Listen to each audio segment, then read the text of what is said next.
Detective Sarah Chen pulled her coat tighter as she stepped out of her car, the morning mist clinging to the trees like ghostly fingers. The call had come in at 6:47 a.m., and now, 40 minutes later, she stood at the edge of Riverside Park, watching the crime scene team work around the massive oak tree where 17-year-old Emma Rodriguez had been found hanging 3 hours earlier. "What do we have?" Sarah asked Officer Martinez, who had been first on the scene. Martinez flipped through his notepad, his breath visible in the cold air. "Jogger found her around 5:30 this morning. Called it in immediately. No signs of struggle. On the ground, but there's something you need to see."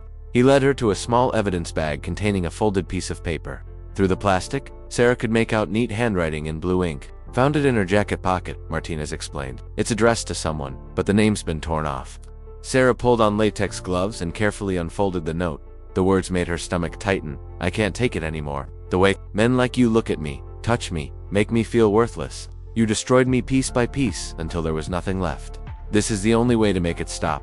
"Jesus," Sarah muttered under her breath. "Any idea who this is directed at?" "That's the thing," Martinez said, lowering his voice. "The girl's mother is here, and she's not making much sense. Keeps saying her daughter would never do this, that someone wanted her dead." Sarah looked up at the tree where the medical examiner was carefully documenting the scene. Emma's body had been removed, but the rope still hung from the thick branch, swaying slightly in the morning breeze. Something about the positioning bothered her, but she couldn't put her finger on what. "Where's the mother now?" "In the back of the ambulance. EMTs are checking her blood pressure. She collapsed when she saw the body." Sarah walked over to the ambulance, where a woman in her 40s sat wrapped in a blanket, her eyes red and swollen from crying.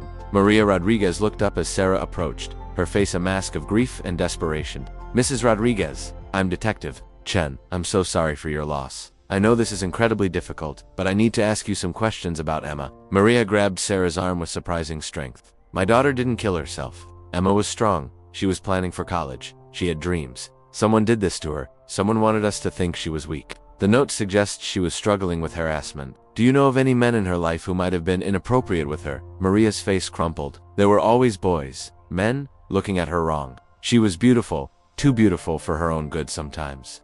But she handled it. She was tough." "Anyone specific? A teacher? Coach? Neighbor?" "There was this man at her job. She worked part-time at the bookstore downtown. Chapters and verse. The manager, David something. She mentioned he made her uncomfortable, but she needed the money for college." Sarah made a note. "What about school? Any problems there?" "Her English teacher, Mr. Hawkins," Emma said. "He kept her after class too often. Found excuses to touch her shoulder when he was helping with her essays, but she was getting good grades. She didn't want to cause trouble." "Anyone else?" Maria hesitated. "There was a man in our apartment building, Unit 3B, Frank Peterson.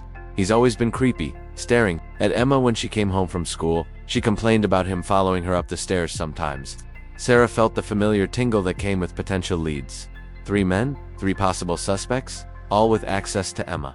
But something still nagged at her about the crime scene. "Mrs. Rodriguez, did Emma ever mention feeling suicidal? Any depression, anxiety, anything like that?" "Never. She was seeing a therapist, Dr. Williams, but that was for help with college applications and stress management. Emma was focused on her future, not ending it."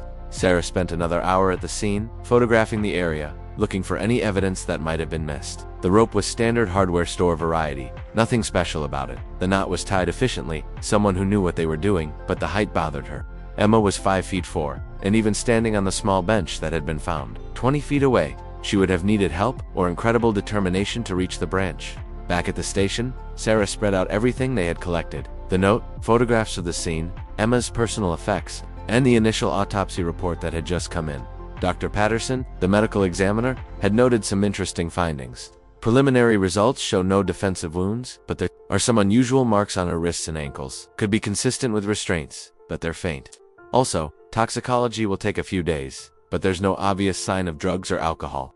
Sarah studied the photographs again. The rope burns on Emma's neck were consistent with hanging, but something about the angle seemed off. She made a note to have Dr. Patterson take another look. Her first stop was Chapters and Verse, the bookstore where Emma worked. The afternoon crowd was thin, mostly college students and retirees, browsing the fiction section. David Morrison, the manager, was a man in his late 30s with thinning hair and nervous energy. When Sarah showed her badge, his face went pale. "I heard about Emma on the news. Terrible thing, just terrible. She was such a bright girl. I understand there may have been some inappropriate behavior from someone at work. Did Emma ever complain about harassment?" David's hands shook as he adjusted his glasses. "Look, I might have been a little too friendly sometimes. You know how it is. Young, pretty girl, older guy trying to be helpful. But I never touched her inappropriately, never said anything out of line. Defined too friendly. I offered to drive her home a few times when it was late. Maybe I complimented her appearance once or twice. But it was innocent, just trying to be nice. Sarah watched his body language carefully. David was nervous, definitely hiding something, but he didn't strike her as a killer. Still, she took detailed notes of his whereabouts the previous evening. Emma worked until 9 p.m. yesterday. What time did you leave? I closed up around 10:30. Emma left right at 9, said she had to get home to study. Did you see which direction she went? Toward the bus stop on 5th Street. She always took the number 47 home. Sarah's next stop was Jefferson High School, where Emma had been a senior. Principal Harrison led her to the English department, where she found Robert Hawkins grading papers in his classroom. He was younger than she expected, maybe early 30s, with the kind of casual good looks that probably made him popular with female students. Mr. Hawkins, I'm investigating the death of Emma Rodriguez. I understand she was in your AP English class. Hawkins set down his red pen and looked up with what appeared to be genuine sadness. Emma was one of my best students. Incredibly bright, great writer. I can't believe she's gone. Were you aware of any personal problems she was having? Depression? Anxiety? Problems with boys? Emma seemed focused and happy most of the time. She was stressed about college applications, but what senior isn't? I tried to help her with her personal essays, gave her extra time to work on them. Did this extra help involve keeping her after class frequently? Hawkins shifted uncomfortably. Sometimes her essays were college-level work, but they needed refinement. I wanted to make sure she had the best chance at getting into her top-choice schools. Did you ever have physical contact with Emma during these sessions? Physical contact? Hawkins looked genuinely confused. Like what? Touching her shoulder? Standing too close? Anything that might have made her uncomfortable. I might have patted her shoulder when she did good work, or looked over her shoulder while she was writing, but nothing inappropriate. I'm married, detective. I have a daughter Emma's age. Sarah studied his face. Either Hawkins was an excellent liar, or he was genuinely surprised by the implication. She made a note to check his alibi and moved on to her third suspect. Frank Peterson lived in a rundown apartment building on the east side of town, the kind of place where the hallways smelled like stale cigarettes and broken dreams. He answered his door in a stained undershirt, beer in hand, even though it was barely 3 p.m. Frank Peterson. Yeah, who's asking? Sarah showed her badge. I'm investigating the death of Emma Rodriguez. I understand she lived in this building. Peterson's bloodshot eyes narrowed. That pretty little thing from 2A. Heard she hung herself. Shame. But kids these days, you know, no backbone. His casual dismissal of Emma's death immediately put Sarah on edge. When did you last see Emma? Yesterday evening, maybe around 7. She was coming home from work. I think, always dressed nice. That one real easy on the eyes. Did you ever interact with her? Talk to her? Sure, I'd say hello sometimes. Complimented her on her outfits. Nothing wrong with being friendly to neighbors. Mrs. Rodriguez mentioned that Emma felt uncomfortable around you, that you followed her upstairs sometimes. Peterson's demeanor shifted, becoming defensive. I live on the 3rd floor, same as them. If I'm walking upstairs at the same time, that's not following, that's just going home. What did you do last night after you saw Emma? Watched TV? Had some beers? Went to bed around midnight? Anyone who can verify that? Just me and the television. Sarah left the apartment building with more questions than answers. All 3 men had opportunity and had made Emma uncomfortable to varying degrees, but none of them screamed killer to her. She decided to dig deeper into Emma's personal life. Dr. Rebecca Williams, Emma's therapist, agreed to meet with Sarah that evening after her last appointment. Her office was warm and inviting, filled with plants and soft lighting that immediately put visitors at ease. I can't share specific details about our sessions due to confidentiality, but I can tell you that Emma was not suicidal. In fact, she was one of the most resilient young women I've worked with.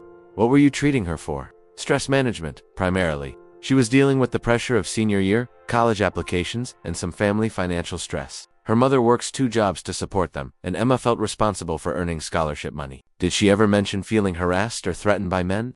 Dr. Williams paused, choosing her words carefully. Emma was an attractive young woman who was aware that some men viewed her inappropriately. She had developed good coping strategies and wasn't letting it define her self-worth, but she never mentioned anyone specific. I can say that she never expressed fear for her safety or mentioned anyone who made her feel threatened enough to change her behavior. Sarah drove home that night with Emma's case file spread across her passenger seat. Something was wrong with the whole scenario, but she couldn't pinpoint what. The note felt off, somehow, too convenient, too generic.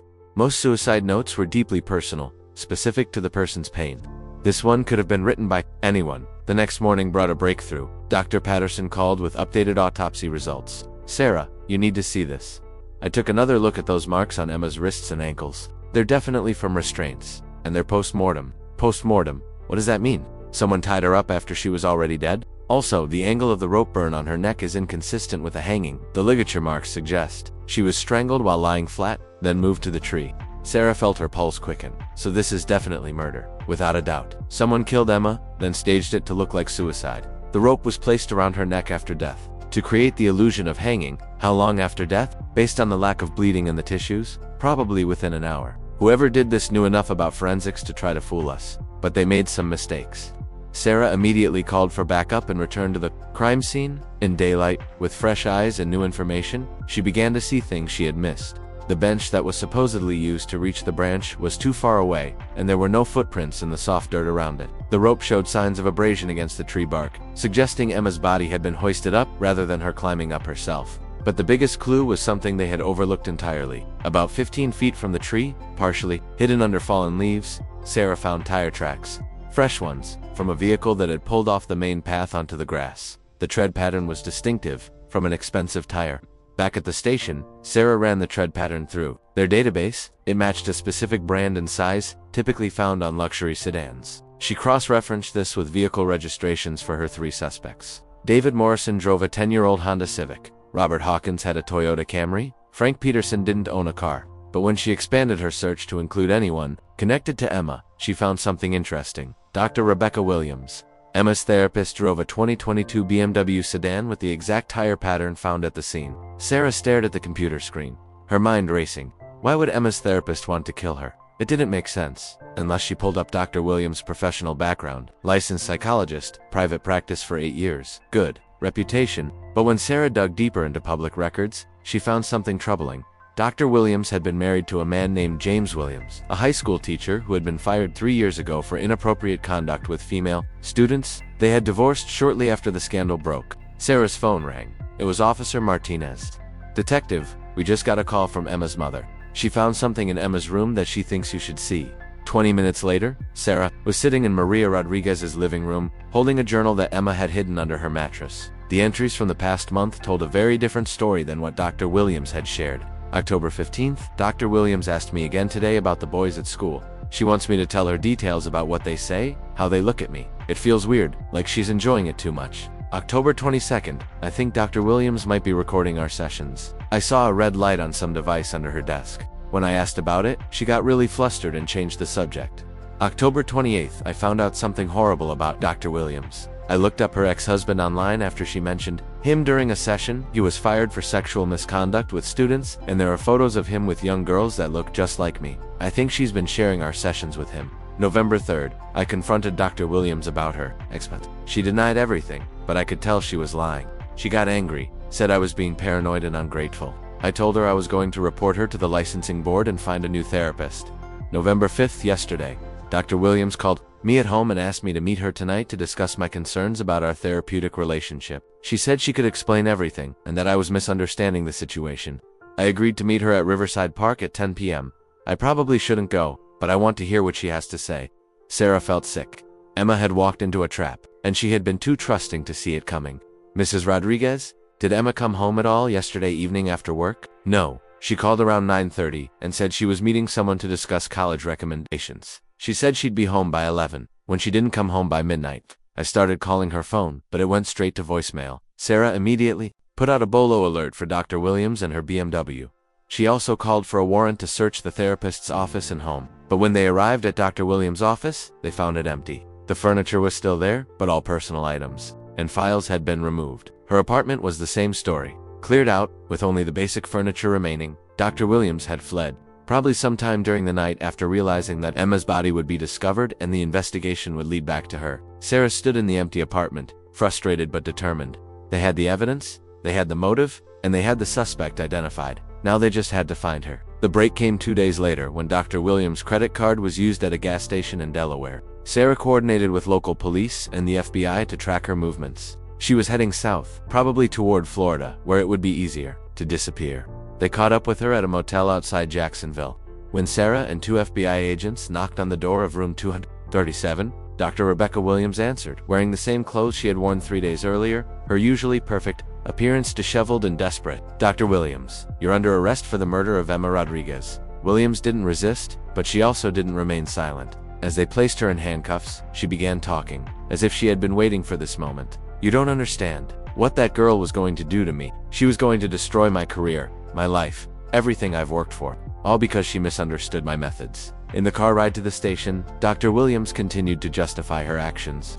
"I was trying to help her process her experiences with male attention. My ex-husband helped me understand how men think, what they want from girls like Emma. I was preparing her for the real world by sharing her private therapy sessions with a known predator. James wasn't a predator. He was misunderstood, just like I am now. Emma was going to ruin us both with her lies and misinterpretations. So you killed her." "I didn't mean to kill her. I asked her to meet me so I could explain, maybe convince her to continue our work together. But she started recording our conversation on her phone, said she was going to use it as evidence against me. We struggled over the phone, and I pushed her harder than I intended. She hit her head on a rock. And then you decided to stage it as a suicide. I panicked. I thought if it looked like she killed herself, people would think she was unstable, that her accusations against me weren't credible. I never meant for it to go that far." The trial took place 6 months later. The evidence was overwhelming. The tire tracks, the forensic evidence showing Emma had been strangled and then moved, the journal entries, and ultimately Dr. Williams' own confession. The jury took less than 4 hours to return a guilty verdict for first-degree murder. During the sentencing phase, Maria Rodriguez read a victim impact statement that brought many in the courtroom to tears. "My daughter trusted Dr. Williams to help her navigate the challenges of being a young woman in this world. Instead, this woman betrayed that trust in the most horrific way possible. Emma died because she was brave enough to stand up for herself and other girls who might be victimized. She died because she refused to be silenced." Dr. Williams received life in prison without the possibility of parole. Her ex-husband, James Williams, was also investigated and charged with possession of child pornography found on devices. Seized from his home during the investigation, Sarah attended Emma's memorial service, which was held at Jefferson High School. Hundreds of people came to honor the bright, brave young woman who had stood up against corruption and paid the ultimate price. Her classmates created a scholarship, fund in her name for young women pursuing careers in journalism and law enforcement. Standing in the back of the auditorium, Sarah thought about the note that had started the whole investigation. "The way men like you look at me, touch me, make me feel worthless." Dr. Williams had written a 2-point suspicion toward the obvious male suspects, never thinking that the investigation would circle back to her. She had counted on gender bias to protect her, assuming that no one would suspect a female therapist of murdering her patient. As Sarah walked out of the memorial service, she was approached by a young woman about Emma's age. "Detective Chen, I'm Ashley. I was in Emma's English class. I wanted to thank you for finding out what really happened." To her, "You don't need to thank me. I was just doing my job." "No, you did more than that. You didn't just accept the easy answer. Emma deserves someone who would fight for the truth." Sarah nodded, feeling the weight of responsibility that came with every case. "Emma was lucky to have friends like you who knew her well enough to know she wouldn't give up on life. She used to say that giving up was just another form of letting the bad guys win. Emma never would have let them win." As Sarah drove home that evening, she reflected on the case that had changed her perspective on assumptions and bias. She had initially focused on the male suspects because that's what the evidence seemed to point toward. But the truth was more complex and ultimately more disturbing than simple harassment. Dr. Williams had exploited Emma's vulnerability and trust, using her position of authority to satisfy her own twisted needs and those of her ex. When Emma threatened to expose the truth, Williams had chosen murder over accountability. The case reminded Sarah why she had become a detective in the first place, not just to solve crimes, but to be a voice for victims who could no longer speak for themselves. Emma Rodriguez had been silenced, but her story would continue to resonate, reminding everyone that predators come in all forms and that the truth is often more complicated than it first appears. Sarah pulled into her driveway and sat in her car for a moment, looking at the case file one more time. Tomorrow there would be another case, another victim, another family seeking justice. But tonight, she could rest knowing that Emma's killer would never hurt another young woman, and that Emma's courage in standing up to her abuser had ultimately led to justice. The note that had blamed men like me had been a red herring, designed to mislead and misdirect.